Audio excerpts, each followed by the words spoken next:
Good evening, Bristol Michael, and you're watching Kini News, the show that brings you today's biggest stories. As usual, we'll start with our COVID-19 update, then move on to juicier stories. Malaysia has yet to reduce our daily new cases to a single digit, but the Health Ministry says we're on track. Malaysia is still on track in managing the spread of COVID-19. This was revealed by Health Ministry Director General Dr. Shafee Abdullah after the nation reported 37 new cases on Tuesday. So I think as far as we are concerned, we are still on target as our modelling. But the more important is that when we look back the 2 weeks from 4th of May until now, certainly the cases have not increased, but it's not decreasing as fast as we want. But we are still hanging on, and as long as we can maintain about 20 cases or even 15 cases, then our public health in terms of team can take action to these cases that we've been identified. So that's more important in terms of public health action to prevent infection from spreading. So we hope that the next couple of days we can continue to have maintain the double digits. From the 37 new cases reported today, 2 were imported cases, while 35 were local transmissions, with 22 involving foreigners. So we have been seeing a maintaining of this double digit from PKB MCO3 as well as now MCO4 and PKB1. So most important is that the cases, there's no sudden increase, sudden surge of cases of more than 3 digits, for example. So as long as we are below 50, I'm quite happy.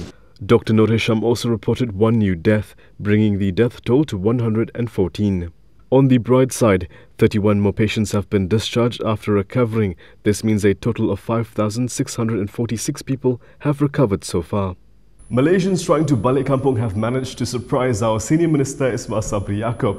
You see, he thought, after he spoke about it yesterday, Malaysians would get it, but somehow more people are starting to do it now. People with too many guests during Hari Raya Aidilfitri celebrations will have to face the music, as the police and armed forces will be patrolling residential areas. This was revealed by Senior Minister Ismail Sabri Yaakob during his daily press conference today. Jadi bermakna bila balik kampung, ramai yang menganggap Hari Raya takkanlah polis nak mengawal rumah mereka. Betul? Tak mungkin setiap rumah akan dikawal. Tetapi saya dimaklumkan tadi oleh Ketua Polis Negara bahawa sewaktu perayaan pihak polis akan meronda di setiap kawasan, dan jika didapati banyak kenderaan di luar rumah, mereka akan menyemak kediaman yang berkaitan dari segi jumlah yang berada di dalam rumah yang berkaitan. Jadi kalau banyak kereta, berkemungkinanlah ramai orang. He explained that this was to ensure those celebrating Hari Raya adhere to social distancing measures and comply with the ban on interstate travel set by the government. Interstate travel is disallowed during the order period except for those who have obtained prior police permission. Previously, the government has stated visits during Hari Raya, Hari Gawai and Hari Keamatan will only be permitted on the first day of the celebrations. Visits would be limited to just family members and are to be capped at a maximum of 20 people for the entire day. Ismail Sabri also said that as Raya approaches, more people are trying to balik kampung. Saya menjangkakan tak banyak kenderaan yang nak merentas negeri. Rupa-rupanya sangkaan saya silap sekali lagi hari ini. Kerana semalam sebanyak 1,633 kenderaan yang cuba merentas negeri untuk pulang ke kampung.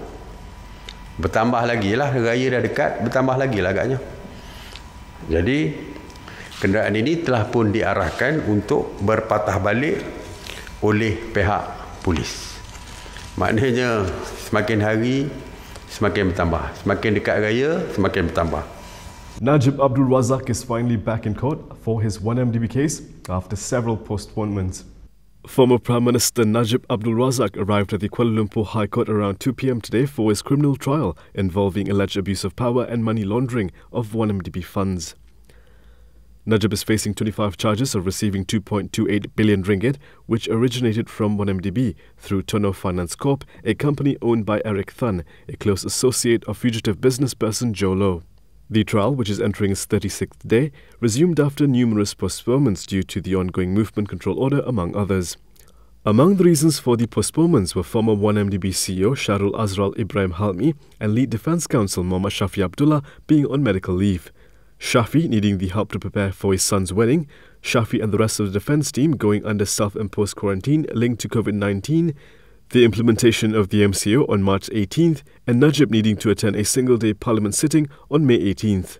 Courts nationwide postponed all trials and hearings when the government imposed the MCO as part of efforts to curb the spread of COVID-19 and only began resuming operations in stages on May 13.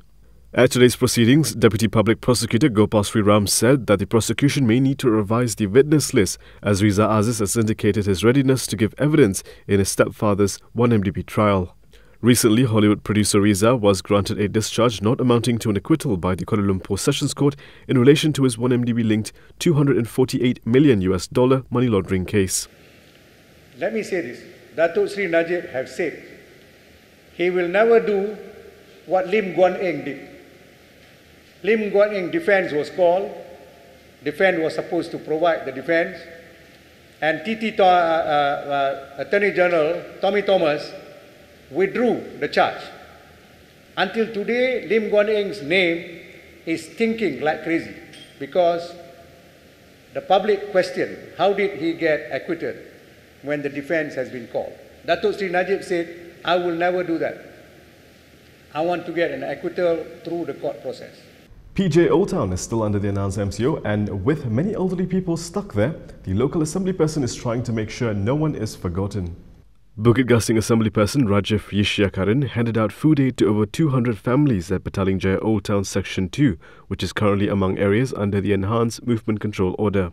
Rajiv said this is the second round of aid distribution he had taken part in, and the aid was meant to complement the food pack from the Social Welfare Department to ensure that residents get balanced meals. And this week, today, we are delivering vegetables, fish, chicken, prawns, noodles, and Chinese herbal tea and fruits to the residents. This is to complement the food pack from JKM. JKM have given 2 rounds of dry food, which is rice, flour, oil, salt, sugar, biscuits, canned food. And this is to ensure that the residents here get a well-balanced meal and have more than enough supply of food to last them for these 2 weeks of lockdown. According to Rajiv, there are 17 elderly residents who are above 80 years old who are living alone in the area. He said these residents had food catered to their homes before the MCO and are now facing difficulties as outsiders are not allowed to enter the enhanced MCO area. We've also helped for 17 senior citizens within the lockdown area to deliver cooked food, because these are senior citizens that don't cook, they don't have cooking facility, and before the lockdown they get the food from the caterer that deliver food to their house every day. But this caterer is unable to operate in the enhanced MCO, so we are replacing it by supplying the cooked food for them, which we cater from restaurant, and with the kind help of JKM to help us to bring it in every day. On May 10th, the government had placed several areas within Petaling Jaya Old Town in Selangor under 2 weeks enhanced MCO.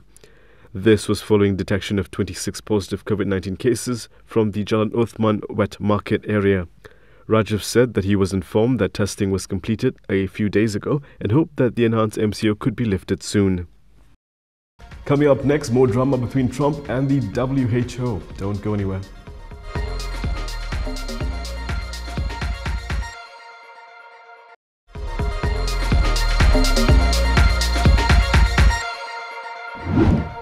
Did the WHO mess up with its global coronavirus response? An independent evaluation will be conducted to find out just that.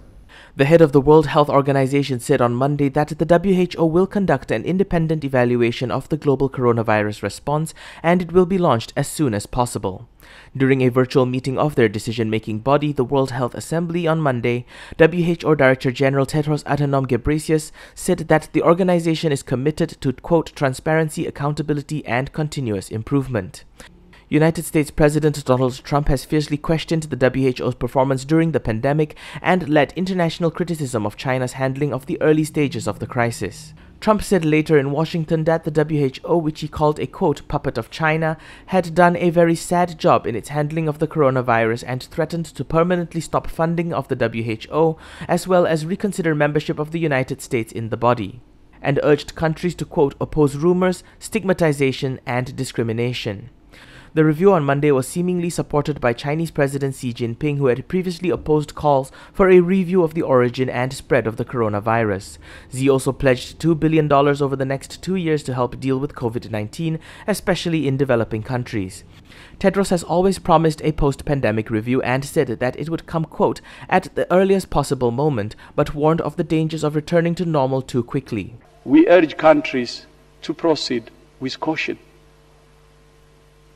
Countries that move too fast without putting in place the public health architecture to detect and suppress transmission run a real risk of handicapping their own recovery. A resolution drafted by the European Union called for an independent evaluation of the WHO's performance and appeared to have won backing among the health body's 194 states. The draft made no mention of China. Trump continues his tradition of shocking reporters at the White House, this time by admitting he has been taking hydroxychloroquine. US President Donald Trump said on Monday he is taking hydroxychloroquine, a malaria drug that he has touted despite medical warnings about its use as a preventive medicine against the coronavirus. And a lot of good things have come out about the hydroxy. A lot of good things have come out. And you'd be surprised at how many people are taking it, especially the frontline workers, before you catch it. The frontline workers, many are taking it. I happen to be taking it. Hydroxychloroquine? I'm taking it, hydroxychloroquine. When? Right now, yeah. A couple of weeks ago, I started taking it. Because I think it's good. I've heard a lot of good stories. And if it's not good, I'll tell you right, I'm not going to get hurt by it. It's been around for 40 years for malaria. Weeks ago, Trump had promoted the drug as a potential treatment for the virus, but subsequent studies found that it was not helpful. Trump said he had asked the White House physician if it was okay to take the drug, and the doctor said he could take it if he wanted to. And it seems to have an impact, and maybe it does, maybe it doesn't, but if it doesn't, you're not going to get sick or die. This is a pill that's been used for a long time, for 30, 40 years on the malaria and on lupus too, and even on arthritis, I guess, from what I understand. So it's been heavily tested in terms of, I was just waiting to see your eyes light up when I said this, but, you know, when I announced this. But yeah, I've taken it for about a week and a half now, and I'm still here. The disclosure came as Moderna Incorporated reported progress in a potential vaccine. Fox News, immediately after Trump's remarks, interviewed a doctor who cautioned people not to take hydroxychloroquine. And that is all for me today. For more stories, you can go to KiniTV.com. You can also follow us on Instagram, Twitter, YouTube and Facebook for the latest news updates. We'll be back with more tomorrow, same time, same place. I'm Prasad Michael. Thank you for watching.